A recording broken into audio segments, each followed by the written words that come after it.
Very good morning to all of you and welcome to BYJU'S Exam Prep, the most comprehensive preparation app for all exams. As we all know, from Monday to Thursday, 11 a.m. in the morning, we come up with the Hindu analysis. And today is 10th April, that is Monday. Aaj 10 April Monday hai, and we are here with the Hindu analysis of 10th April. So if I am audible, just write in the comments. Yes, sir, you are audible. आज की दो important news है. But this one is the most important. India's tiger population tops 3,000, shows census. So yes, today we will be discussing a lot about tigers, right? A lot of people actually likes tiger a lot. So yes, basically the population has grown the most in Shivalik Hills and Gangetic floodplains, but there is a decline in Western Ghats number, though major population are said to be stable. So basically recently PM Modi released the census of tiger. Census समझते हो ना? Basically census is actually the survey which is conducted to find out the population of anything. I mean, here we are talking about tiger, so we are talking about the population of tiger and associated things. That's called as census, right? Yes. Very good, Bisu Kumar. Panthera tigris is the scientific name. Good, very good. So आवाज आ रही है ना मेरी? Am I audible? Of anything. Okay, yes. So actually these are the numbers. In 2006 it was 1411, then increased to 1706, then 2226, 29767, then 3167. See, you are not supposed to remember each and every number, but have a basic idea that yes, now we are having more than 3,000 tigers in India. And I hope you are aware. India is one of the topmost place to have tigers as far as the entire world is concerned. And yes, that is why you should be knowing it. India is having at least 3167 tigers. You can remember more than 3,000. 3,000 se zyada tiger hai. According to the estimates from the latest tiger census made public on Sunday, that is yesterday. Okay, and we have seen the increase since 2018 as well.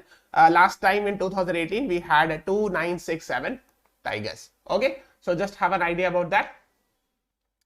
Now, it is said that one of the main reason for the increase in population of tiger is considered as success of Project Tiger. Yes, it is considered as success of Project Tiger. Now, I want to ask some questions in this regard. The question is, Project Tiger was launched in the year what? Your options are 1977, 1973, 1956 or 1982. Your time starts now. बताओ. Project tiger जिसके कारण tiger की population इतनी ज्यादा बढ़ गई है, वो कब लॉन्च हुआ था? So project tiger actually is the reason for the increase in successful implementation of project tiger, is the reason for the increase in population of tigers. And if you see it carefully, यहाँ पे लिखा है 50 साल पूरे हुए. So basically we have just completed 50 years. Yes, very good Amulya Raj, Bisu Kumar, good Rajnandini, yes. So 1973. So actually, I hope you are aware, PM Modi to commemorate 50 years of Project Tiger in Mysuru today.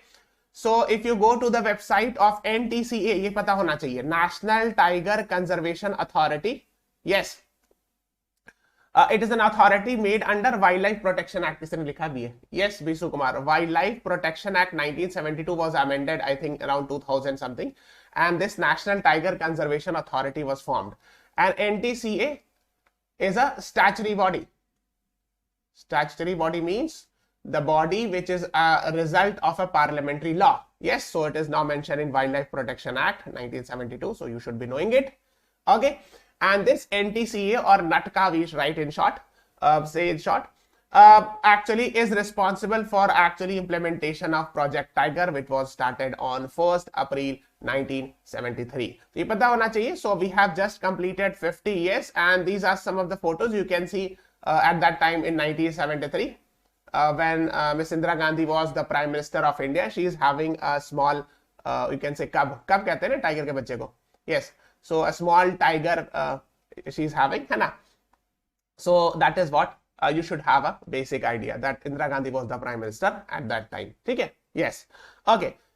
Now you can see it here. So PM Modi also launched International Big Cat Alliance Conference and 50th anniversary of Project Tiger.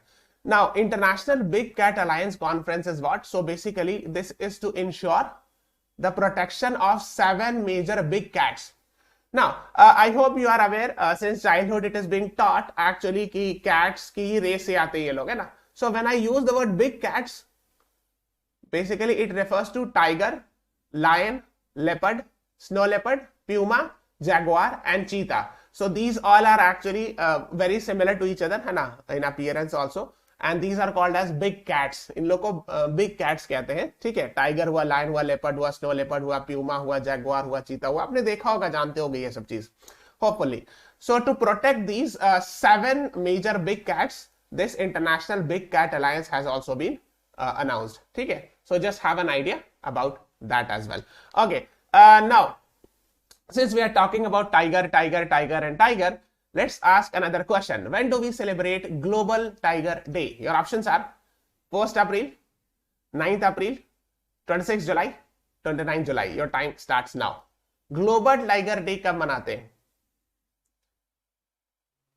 Yes, everyone please press the like button guys and subscribe to the channel as well. क्या है सही जवाब?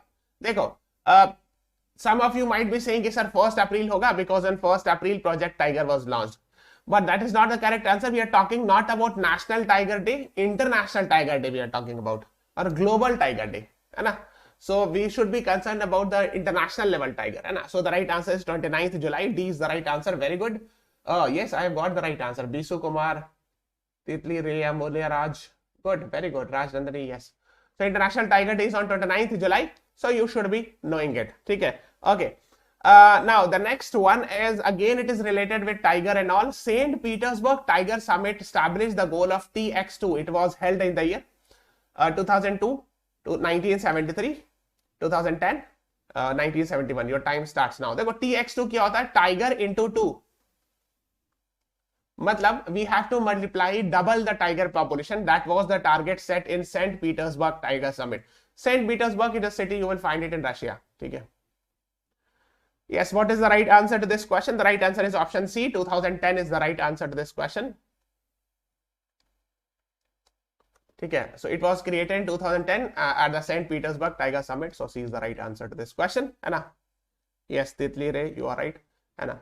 Okay, so here is India and this is Russia. इतना बड़ा सा है. So यहाँ पे आपको St. Petersburg. It's a very famous place. St. Petersburg is a very famous place in Russia. Yes.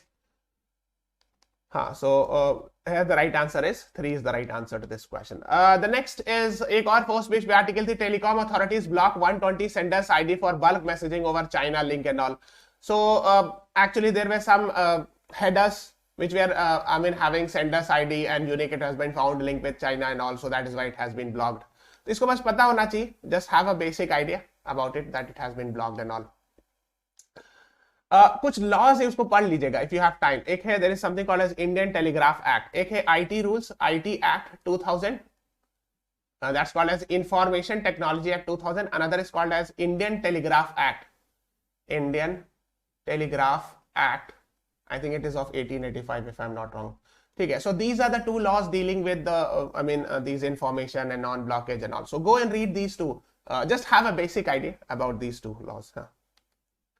Okay, then the next is Indian to bridge language gap with neighbors. This was also in the first page, नीचे में था in Delhi section, in Delhi edition.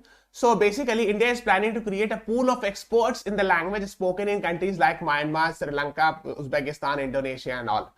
So basically, India is wanting to have actually people in India who know the language spoken in Myanmar, Sri Lanka, Uzbekistan, Indonesia to facilitate people-to-people exchange. Now, P2P exchange means like interaction of people to people. So their people would be coming to in our country for tourism. Our people would be going there. So with the help of, if we have the language translator, the things becomes easy, right? So let's say foreigner is coming, let's say a person from, Uzbekistan comes to India and he wants to visit, he or she wants to visit somewhere, let's say in Agra or Delhi or something like that. So there should be a translator to help that person. So that is what the idea is. The language friendship bridge has been defined, which plans to train 5 to 10 people in the official language of each of these nations. So at least 5 to 10 people should be taught these languages, like language of Myanmar, Sri Lanka, Uzbekistan, Indonesia, and all. That is what is being talked about. This is ICCR, Indian Council of Cultural Research. Indian Council of Cultural Research, है ना? So it is responsible for promoting the different languages, protecting culture and all. That is what it is, है ना? And it has selected, zeroed in, मतलब होता selected 10 languages, है ना? Kazakh language, which is spoken in Kazakhstan, Uzbek language in Uzbekistan, Bhutanese in Bhutan, Ghoti spoken in Tibet, Burmese spoken in Burma, है ना? Burma मतलब Myanmar, है ना? Then Khmer is actually in Cambodia, ठीक है? Then Thailand, Sinhali is spoken in Sri Lanka. I hope you are aware, very famous Sinhalese language. In fact, majority community speaks Sinhalese, and Bahasa language spoken in Indonesia and Malaysia both, है ना? So just have an idea about it, that these are the languages for which they will be actually promoting these languages. At least 5 to 10 people will be taught these languages, है ना? So that is what you should be knowing. Yes. Now let's talk about, yes, that is what is being talked about here. In India, the focus now has been learning European languages and all. So till now, in India, people were focusing more on European language. You must have seen many people learning Spanish, French, German, etc. And now that is why we should be focusing on these languages as well.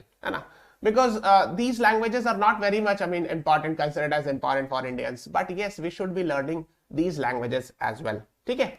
Yes. So the article is talking about that some languages are being taught, like Sinhala, which is a very famous language in Sri Lanka, being taught at Banaras Hindu University and all.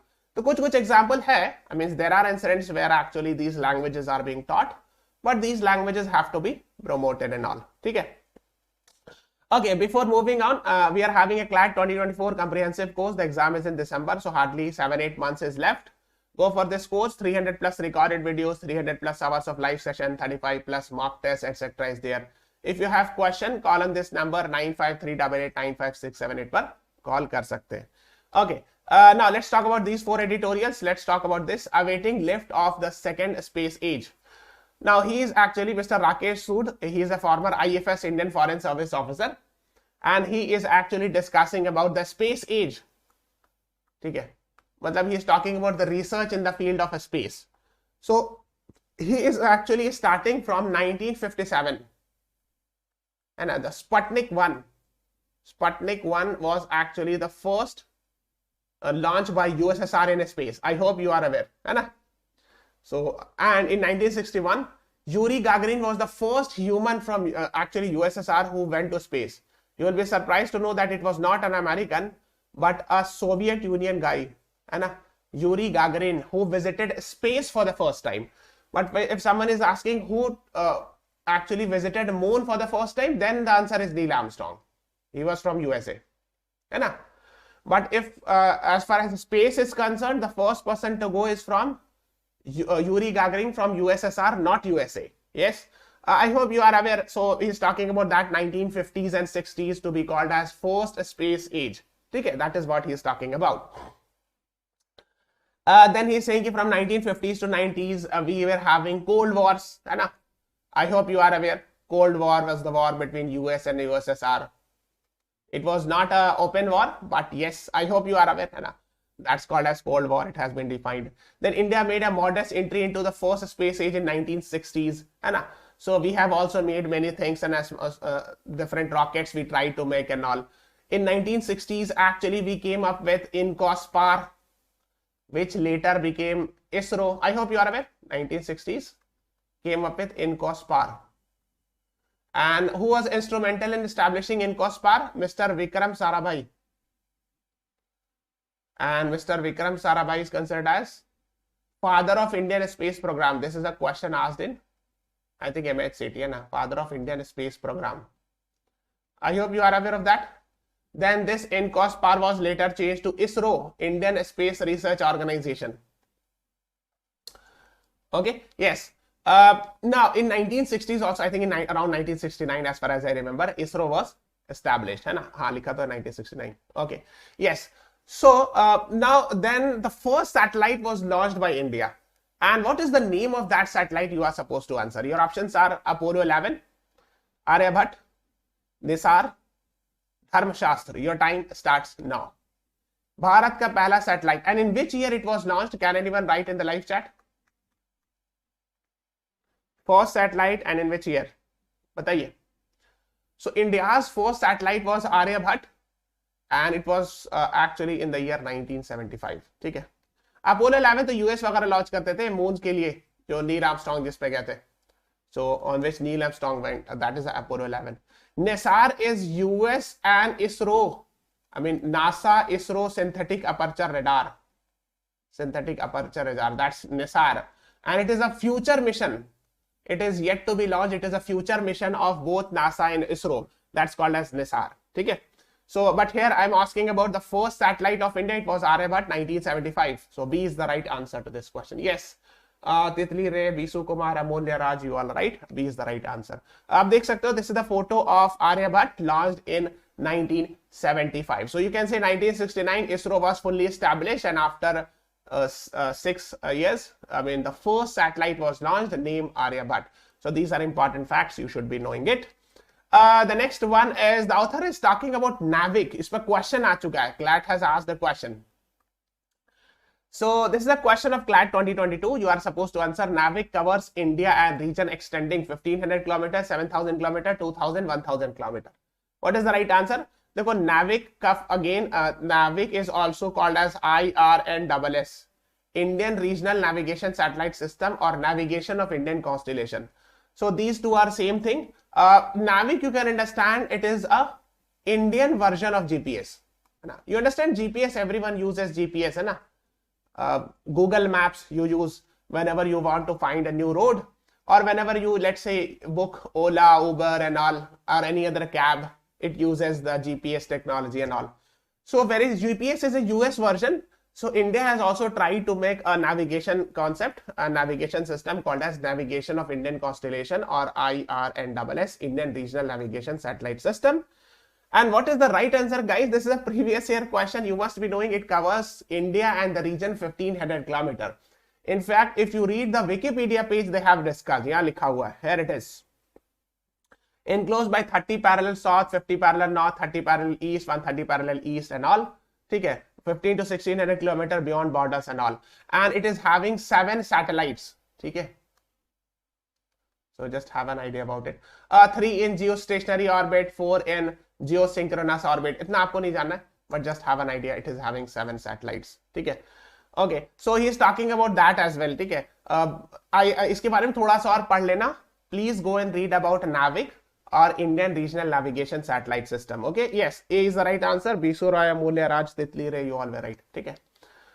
Okay, so that is what he is talking about. Then he is saying that nowadays, since 1990s, we are having second space age. ठीक है. He is defining it that 1950s, 60s was first space age. ठीक है. According to him, and then after 1990s, we are having internet have been brought. Yes. So since 1990s onwards, we are having DTH service, TV channels, etc. and all what not, internet, Wi-Fi, whatever it is. I mean, so we are actually in the second space age, which is moving very fast. And in 2020, the global space economy, the entire world space economy, was almost around $450 billion. So it means the entire world, whatever the research is happening in different countries, if it actually add all those, then it would be around $450 billion of GDP of space economy. That is what he is talking about. Then yes, he's talking about creation of jobs as well. Of course, it will create jobs. It will create employment. And there are a lot of benefits. Media and entertainment industry account for 26% of India's space economy. Yes, media, right? Media includes everything, not only news channels, TV, everything. WhatsApp, jitna bhi news channels, watch cricket and all. Entertainment, yes. So these things actually cover 26% of all these things. Whatever I am teaching to you, you are getting through internet and all, watching TV, news, whatever it is, cricket, IPL, all are through the help of those satellites only. Yes. So that is what you should be knowing it. Now, OneWeb, I hope you are aware of OneWeb. This is a UK-based company, and this is very famous. Starlink, it is a SpaceX led. SpaceX is of Elon Musk to provide internet connectivity and all. So go and read about Starlink. It is a homework. And one more is Project Kuiper, launched by Jeff Bezos. इसको भी आप थोड़ा सा पढ़ लेना. These are actually to provide top class internet and all. So just have an idea about it. तो इसी की वो बात कर रहे हैं. Then ISRO will be launching Chandrayaan mission. We have launched 1 and 2 Chandrayaan. The third will be launched very soon, perhaps this year only. Okay. Then Chandrayaan is for actually solar, है ना? Sorry, for moon mission. Mangalyaan is for Mars mission, and Gaganyaan will be launched in future. This is the first manned mission of India. Manned mission means the mission in which humans will be going inside it. Okay, that's called as manned mission. Okay, yes. Then kuch aur cheeze he is talking about, because these days these are in the news. One is NSIL, another is in space. Okay, and another one is ISPA. These are very much in the news. First is New Space India Limited. This is the, you can say, the commercial arm of ISRO. Earlier the commercial arm was Antrix, and it is being replaced with NSIL. What is the job of is in space? To allow private companies to venture in space technology, right? In India, yes, in space was set up as a single window clearance for private sector and all, na?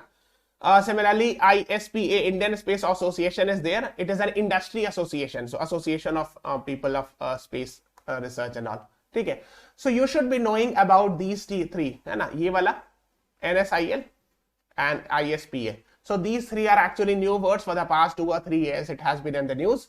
So they can ask questions from here as well. They are asking questions from ISRO, futuristic technology and all. So yes, they can ask questions from here as well. Okay. Now, side में एक article थी draconian rules. Now, see, there were coming, these things were coming in the news that under IT rules, a fact check, a PIB will be doing the fact check and removing the content and all. But see, I'm not explaining this. Actually, this is a slightly critical article, but now the government has recently clarified, that not PIB fact check. Rajiv Chandrasekhar clarifies on IT rules for fake news. So center announces new fact check body. Here's how it will flag fake news. Announcing guidelines for online program, the minister said that a final rule of fact checking is still in work. तब ये final rule नहीं बना है. This is, you can say. So I think it is not appropriate to actually discuss much about it. अभी ये पूरा आ जाने दो.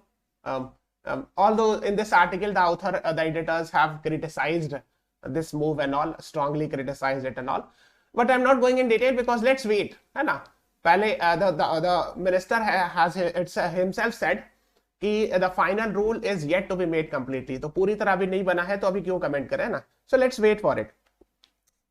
Now let's talk about this one, directing AI for better and smarter legislation. I hope you are aware artificial intelligence is very famous nowadays. For example, ChatGPT. I hope everyone is now aware of ChatGPT, very much coming in the news and all. So artificial intelligence is attracting the attention of entrepreneurs, political leaders and policymakers all over the world.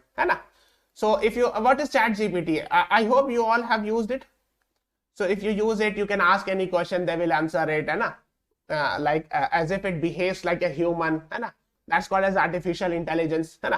So basically he's saying that yes, AI can be used in other things. We are using AI in different fields, in many different fields. So we can use it in law making as well. We first need to codify our laws. Yes, first he's saying yes, we need to have a law regarding artificial intelligence so that its misuse should be stopped. Whenever a new technology comes, the probability of misuse is also there. The chances of it being misused is very high. Yes, because every technology can be used and misused as well, right? So yes, we have to make a laws to ensure these things and all. The Indian government has done well to set up Indian code portal, but it cannot be relied upon. तो ये सब क्यों बात कर रहे? Yes. Now then he's talking about कि बहुत सारी चीजें he has talked about. जैसे for example, parliamentarians manage constituency with a huge population. So AI can be used by MPs, member of parliament. So let's say there is a member of parliament. So if someone becomes a member of parliament in X region, so he's not aware of everything about X. Of course, it is not possible. So with the help of artificial intelligence, he can get to know about each and everything. How many males are there? How many females are there? How many literacy is there? How many schools are there? How is it working and all? So what are the data regarding it? How is the performance improvement in my district in the last 2 years, 3 years? So with the help of these things, an MP can also get to know more about its region. Similarly, It can also assist parliaments in citizens input for public consultation. People can give opinion, app can be developed. Yes, we have different apps. You can give your suggestions, and then with the help of the best quality suggestion, with the help of artificial intelligence, the best actually top 5 suggestions would be given to the MPs. Yes, see, like for example, I'm just giving example. Let's say there is an app and 100 people gave suggestion. It is not possible that an MP would read all the 100 suggestions. So this app, with the help of artificial intelligence, will select the top 5 advices, the best 5 advices, and this will be shown to MP, member of parliament, and he or she will see which is the best one, and he or she will implement that. So this is how the artificial intelligence can work. The author is giving the example of Netherlands House of Representatives use speech to write artificial intelligence software. So if you are speaking anything, it will be written in the text. So if MP gives a speech in parliament, it will be written as in a text format and all. So these are artificial intelligence technique and all. At the same time, it can also help in flagging laws that are outdated. Yes. So artificial intelligence can help find out the old laws which have become useless or is not being used a lot, or it is become obsolete. It should be removed. Then yes, of course, we have seen Epidemic Disease Act. It is such an old act, 1897 Act, and it was used in COVID-19 time. And इतना पुराना act को use किया गया था, and that is why it has become very much old. So it has failed to address the pandemic situation according to the author. So we could have some better actually advices with the help of artificial intelligence. It can help us in many fields. Okay, so that is what he is talking about. Okay, now the next one is restricting journalists does not serve the interest of China or India. See, actually what happened was recently at the Hindu journalist, Beijing journalist, visa was freezed by the Chinese government. Okay, so means actually what happens is Indian journalists go to China, they do reporting there. Chinese journalists do also come to India. So they are saying, the author, this is the Hindu editors have written this article. They are saying that both the nations should not be stopping each other's journalists from moving in their country freely. That is why, that is what they are saying, because this is, the freedom of press is very important. That is what they are talking about. Okay, they have gone in very much in detail about it. They are going in detail in the past. In past also an incident happened May 31st this year. A Xinhua reporter was told to leave India. So a Chinese reporter was told to leave India. With Beijing's retaliatory move, there are only 2 Indian reporters in China and all. So yes, because of some reason, Xinhua is a news agency of China. News agency of China. So a Xinhua Chinese reporter was told to leave the India because of some reason. Then China also did not like it. Then it is actually, यही सब इसी पे news है. No need to go much in detail, but have a basic idea about it. That they are saying कि yes, we should be promoting each other's journalists and all. ठीक है. In general, yes. If they are actually violating some rules or laws, of course, in that case, of course, the journalist will be, asked to leave and all. ठीक है. So that is what you should be knowing it.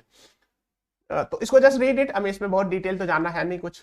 Now let's talk about this one: existing vaccines versus new COVID variants. I hope you are aware. We are seeing the new variants and all, है ना? जिसका नाम है XBB1 करके, XBB.1.16 variant nowadays is very famous and all. But yes, people are saying it is mild, not very deadly. बहुत ज़्यादा घातक नहीं है, थोड़ा सा mild है. So nothing to bother much about it. So that is what is being talked about here. Now कुछ चीजें पता होना चाहिए. Maybe क्वेश्चन पूछ सकते हैं T cells and B cells. ठीक है.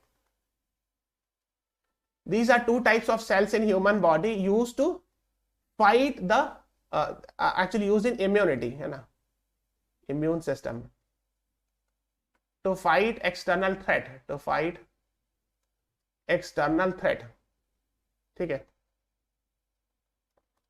Or to fight external virus and all. T cells and B cells are there. ठीक है. They are type of white blood cell, of course, WBC. WBC is used in immune response to fight the external enemy. So if a virus attacks, so T cells and B cells are used in it. Antibodies, B cells and all. So ये पता होना चाहिए. Just sometimes they ask you what is the function of T cells, B cells and all. ठीक है. Just have an idea about it. Then इसमें अब बहुत detail में जाने की जरूरत नहीं. I have given you the thing which is important for your exam point of view. ठीक है. Now let's talk about World Health Day. It was in the news. It is on which day? Your options are 5th April, 7th April, 11th April, 10th April. Your time starts now. World health day कब मनाया जाता है? सब कोई like button press करते जाओ. Everyone please press the like button guys. We are seeing only 8 likes, 14 is watching. सबको like button press कर दो. Right answer is 7th April. So B is the right answer to this question. Why? Because on 7th April 1948, WHO, World Health Organization, was established. ठीक है. And if you see the previous year question of CLAT 2021, they have asked 2 passages based on days and themes. So days and themes are important from exam point of view. Okay, so B is the right answer here. You should be knowing it. Now, what is the theme of World Health Day 2023? Your options are vaccine for all, health for all, health an indispensable aspect of life, health is wealth. Your time starts now. Yes, 7th April was the right answer. Bisu Kumar, TK Vlogs, you all were right. अब ये बताओ कि theme world health day 2023 का theme क्या है?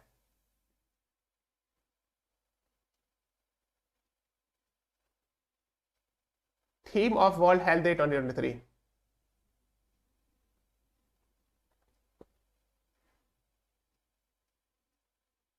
What is the right answer? The right answer is health for all. So you should be knowing B is the right answer or 2 is the right answer to this question. Okay, yes. Now, this question has been asked in MHCT and many other question, previous year question. Where is the headquarter of WHO? Your options are Germany, Switzerland, USA, it's France. Your time starts now. बताओ headquarter of WHO कहाँ है? हाँ, इससे पहले का B was the right answer. TK Vlogs, BC Kumar. हाँ, theme जो था हेल्थ फॉर ऑल था. हेडक्वार्टर बताइए WHO का कहाँ है? Actually, it became very famous in Switzerland. There's a city called as Geneva. So B is the right answer to this question. Yes, BC Kumar, you are right, है ना? Geneva, Switzerland, and the Director General is Tedros Adhanom. So you should be knowing it. Okay. So B is the right answer. Yes. TK Vlogs, BC Kumar, you are right. 7th April 1948, WHO was established. So you should be knowing. Director General का नाम याद रखोगे. Mr. Tedros Adhanom is the Director General of that. Okay. Yes, Bisu Kumar, Zoya Khan, you all are right. Geneva is the right answer. तितली रे. हाँ, यहाँ पे India है, ये वाला यूरोप है. This is Switzerland. यहाँ पे वेस्ट में जेनेवा मिलेगा. ठीक है. Yes. Okay. Then here there was an article about Indian American C.R. Rao wins Nobel Prize equivalent in statistics at the age of 102. See, I hope I have told you many times that Nobel Prize is given in 6 fields. Nobel Prize in Peace, Physics, Chemistry, Literature, Medicine, and Economics, right?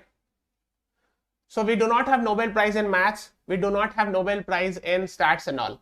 But actually it's a very famous award called as International Prize in Statistics. This is famously or nicknamed as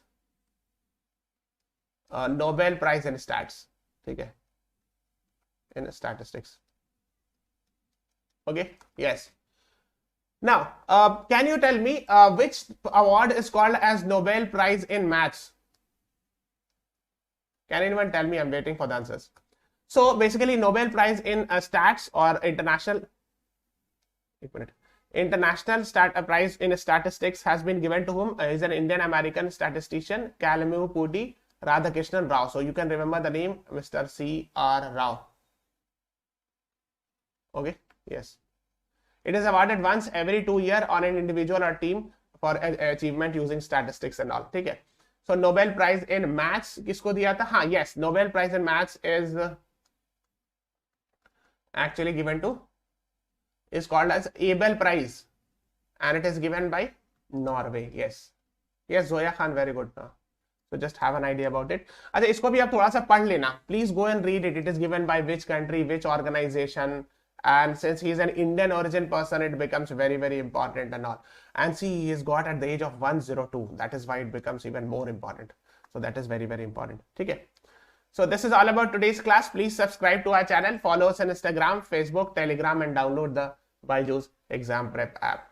So thank you everyone. Thanks for watching. अच्छा, एक और homework है. It's a homework. Now, I have just told you that World Health Organization was established in 7th April 1948. And that is why 7th April is World Health Day. Now, please tell me that WHO works under which of the 6 principal organ? 6 principal organ of UN. I hope you are aware there are 6 principal organ of United Nations. Okay? And WHO works under one of those 6 principal organ. So go and find out which of the following, which of them is actually the organized organ under which WHO works. It is mentioned in the Wikipedia. You can read it. है ना? So this is the homework. After the class is over, write it in the comment section. नीचे जो comment section है, उसमें आप इसका answer लिखना. ठीक है? I am waiting for the answers. If I get the right answer, I will be appreciating this. So thank you everyone. Thanks for watching. Have a nice day.